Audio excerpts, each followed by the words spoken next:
for watching and listening another episode of Insightful Principles. In today's content, I want to talk about this book right here, The Fiat Standard by Saifedean Ammous. It's a great book. I'm learning a lot. So far, I'm in the first half of the book. I'll probably do another video down the line where I break down the second half of the book. But just wanted to break down some of the gems in this book, and really what the author is describing in the Fiat Standard is he's analyzing the operation and the creation of the fiat, also known as the dollar monetary system, by pulling analogies and comparing it to the Bitcoin network. So I'm going to talk about what exactly does that mean, what are some of those analogies that he's pulling from with comparing the fiat network and the Bitcoin network. I'm also going to talk about just some of the themes throughout this book that really describes why we are in a system that's a credit-based society, how most of our debt has been monetized, and how people in society are more prone and programmed to be consumers, and how savings is no longer a priority anymore. So if you all can do me a huge favor, if you can like, subscribe, and share this video. Don't forget to hit that notification bell below so you can be notified every week when I drop content. So one thing that the author is describing here in the Fiat Standard is how the underlying technology of fiat is created, how dollars are created, how they're circulated throughout our economy, and what were the events throughout history that has led us to where we're at now within 2022. So Saifedean is really talking about just some of the problems with the Fiat Standard, but he's also describing some of the use cases why America started to move more into using the dollar. And then in the second half of the book, he's really identifying the economic, the societal, and the political implications of people using this form of money. And then he finished his book by really talking about how Bitcoin fixes the problems with the Fiat Standard and how they both can coexist within a credit-based society. So one thing that really stood out to me throughout this book is Saifedean really is trying to highlight how the fiat system is much more sophisticated than printing dollars. There isn't just someone printing money and then they simply decide that they want this to be circulated throughout the economy. Now, printing money is a certain aspect of it, but it's a system, and it's a very sophisticated system. And when I look through history and time, it was actually very creative on how just the U.S. really decided to move into a dollar-based system. So I want to pull some of those gems here for you all. And really the fundamental engineering of the Fiat Standard is it treats future promises of money as if they were good as present money, because the government guarantees these promises. So when I think about that, I think about like credit cards, I think about student loans, how the fiat system has really monetized debt, where you can be able to have something in the present moment and you can be able to kind of instantly gratify yourself, and the future promise of that money may not be the same value of what it is today. So when we think about the dollar, when we think about our system, it simply is treating future promises as if they are good as present money. And when you really think about inflation, you think about the devaluation of the dollar, that's very incorrect, because how can the future of something be as good as the present value of something, where the dollar today is going to be much higher than what is going to be in the future? Because over time, with inflation, the more money that they print is going to cause the value of the dollar to go down. So that's essentially what that concept means. And when you think about it, that's essentially what a treasury bond is. What a treasury bond is simply a contract. It's a promise that when you are investing in a bond, you're loaning money to the government, and then they're making a promise over a certain period of time is when they're going to pay you back. And bonds typically have what's called a maturity date, and a maturity date is simply how our system is nothing more than promises on just future debt. These type of securities, when you think about bonds, they are fully backed by the full faith by the government. So that's why Saifedean is describing how future promises of money is being presented as good as today's money. Now, there was numerous events that happened through history that has led to us moving to the Fiat Standard. The first was actually what came in 1934, where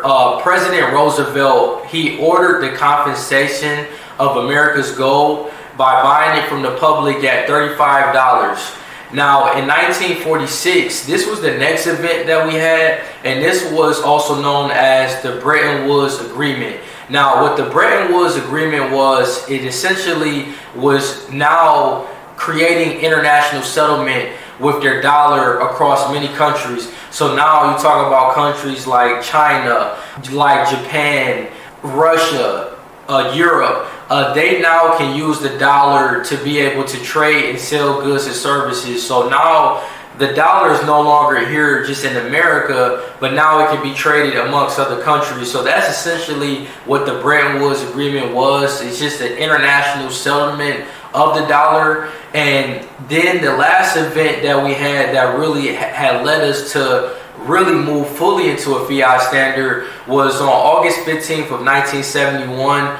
President Nixon took the dollar off the gold standard, and this basically meant that the dollar was no longer backed by an asset, a store of value asset. So citizens, they couldn't redeem their dollars for gold anymore. This really began the process of the devaluation of the dollar because it no longer was backed by anything.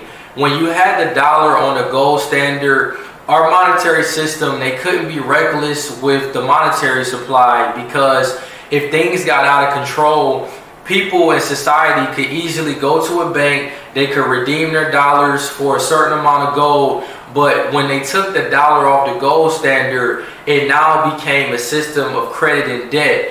It is encouraging more instant gratification and not delayed gratification. So pretty much any type of payment on anything that you wanted to receive, you could be able to simply take out debt and play a monthly payment on it. Even when you think about our student loan system, it's also a monetization of debt, because you have federal student loans, which are also backed by the government. Now, students do have to pay these loans back, but these are federal loans. So to a certain extent, the government has made guarantees on loaning college students $25,000 a year in student loans to be able to cover a semester of tuition.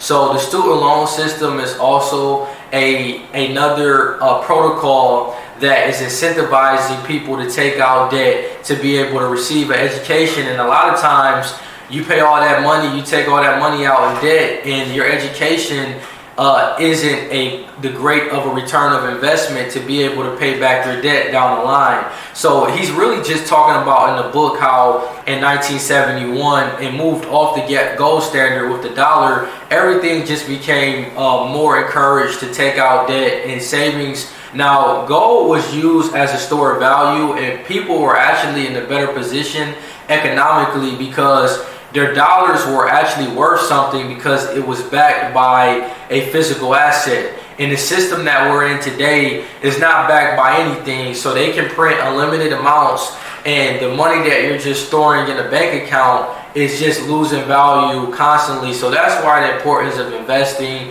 and having money work for you in different ways is so vitally important.